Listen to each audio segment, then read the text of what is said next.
1973년 8월 13일 일본에서 중앙정보부 요원들에게 납치돼 수장될 위기에 처했던 당시 야당 지도자 김대중이 동교동 자택으로 돌아왔습니다. 내일이면 만 47년이 되는데요. 그런데 당시 김대중 역시 납치 시도가 있을 거라는 걸 사전에 알고 있었다는 사료가 처음 공개됐습니다. 누군가가 편지를 보내서 테러 정황을 비밀스레 경고해 준 건데 신수아 기자가 당시 편지와 녹취 내용을 단독 입수했습니다. 박정희 대통령의 유신 발표로 해외 망명을 시작하게 된 야당 지도자 김대중. 미국에 머물고 있던 1973년 5월 5일, 그에게 한 통의 편지가 도착했습니다. 누가 보냈는지 알 수 없는 편지였습니다. 거기엔 최근 정확한 소식에 의하면 선생님을 암살하려는 테러 음모를 꾸미고 있다는 내용이 들어 있었습니다. 이 제보자는 그러면서 이를 폭로하고 여론을 환기시켜 그들이 손을 대지 못하도록 대처하라고 조언합니다.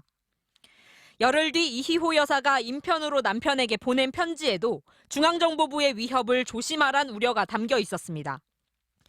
두 달 뒤인 1973년 7월 6일, 뉴욕에서 열린 반유신 투쟁단체 미국 본부 창립 행사에서 김대중은 이런 사실을 털어놨습니다. 저는 이번에 일본을 가는데 일본을 가면 또 여기보다도 훨씬 더 험악한 분위기입니다. 47년 만에 처음 공개된 육성에는 해외 반유신 운동 확산을 위해 위험을 무릅쓰겠다는 비장함이 녹아 있습니다. 들리는 바에는 박 정권에서 저에 대해서 여러 가지 무슨 수를 쓰기 위해서 일본에 무슨 일을 하고 있다는 얘기도 듣고 있고 저도 여러 가지 조심은 해서 가지만 제 할 일을 안 할 수는 없는 것이고 그래서 제가 잠시 동안 다녀오겠습니다. 건너간 지 한 달이 지난 73년 8월 8일, 우려는 현실이 됐습니다. 김대중은 일본의 한 호텔에서 납치됐고 마취된 채 현해탄에서 수장될 위기에 처했습니다. 오른쪽 발목, 왼쪽 발목에 각기 한 30-40kg 물체가 이렇게 달려 있어요.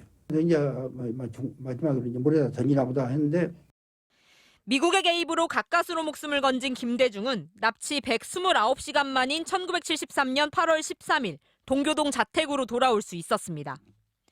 훗날 2007년이 되어서야 박정희 정권의 중앙정보부가 납치 테러를 주도했다는 사실이 공식 확인됐습니다. 납치 직전 김대중에게 편지를 보낸 얼굴 없는 제보자가 누구인지는 확인할 길이 없지만 정보기관 관계자로 추정되고 있습니다. 상당히 극소수 사람들만이 알고 있었을 굉장히 비밀 공작인데 그것이 새나갔다는 얘기인즉슨 이 내부에서 이걸 어떻게든 막아보려는 일종의 내부 고발자가 있었다라고 볼 수밖에 없는 거죠. 김대중은 자신을 죽음의 문턱까지 몰고 갔던 정적 박정희 대통령의 부인 유경수 여사가 총격으로 숨진 1974년 8월 15일 일기에는 이런 글을 남겼습니다. 유경수 여사의 서거는 참으로 충격적이라며 테러는 민주주의의 적으로 아무리 시간이 걸려도 민주주의는 평화적 원칙으로 해결되어야 한다. MBC 뉴스 신서입니다.